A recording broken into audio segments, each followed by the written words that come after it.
Srikalahasti MLA బియ్యపు Madhusudan Reddy శ్రీకాళహస్తిలోని 11వ ward నుంచి ప్రచారం ప్రారంభించారు. ఈ పాదయాత్రలో ప్రజలు అడుగడుగున మధుసూదన్ రెడ్డికి బ్రహ్మరథం పడుతూ శాలువాలతో సత్కరిస్తూ మా ఓటు నీకేనన్నా అంటూ నినాదాలు చేశారు. తమ ప్రభుత్వం పేదలకు అందించిన సంక్షేమ పథకాలను ప్రజలకు వివరిస్తూ బియ్యపు మధుసూదన్ రెడ్డి పాదయాత్రను కొనసాగించారు. జగన్ను మరోసారి గెలిపించేందుకు సిద్ధంగా ఉన్నారని, ఈసారి కూడా తమ పార్టీ అత్యధిక మెజారిటీతో గెలుపొందుతుందని ధీమా వ్యక్తం చేశారు.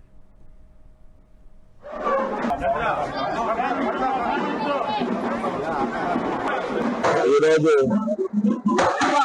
ఈ యాత్రకి స్పందన చూస్తే మీరు అందరూ కూడా చూస్తుంటారు. పబ్లిక్ లో ఎంత స్పందన వచ్చింది, ఇంతమంది రోడ్లో వచ్చి మేము దండం పెట్టముందే వాళ్ళు దండం పెట్టి మేము దండం పెట్ట ఒక అన్నదమ్ముల సంబంధం ఉన్నట్టుగా ఈ కాళహస్తి అభివృద్ధి చేసేది ఒక నిదర్శనం. కాబట్టి ఈ వాటిలో రసమ్మ కావచ్చు, రమేష్ కావచ్చు, అదేవిధంగా రఫీ కావచ్చు, లీడర్లో. ఈ వీడియో మీకు నచ్చినట్టయితే లైక్ చేయండి, 10 మందికి షేర్ చేయండి. అలాగే కామెంట్ల రూపంలో మీ అభిప్రాయాలను మాతో పంచుకోండి. Nationalist hub group of channels ను సబ్స్క్రైబ్ చేసుకుని తెలుగునాట జాతీయవాద జర్నలిజాన్ని ప్రోత్సహించండి. ఈ వీడియో కింద ఉన్న బెల్ ఐకాన్ పై క్లిక్ చేయడం మర్చిపోవద్దు.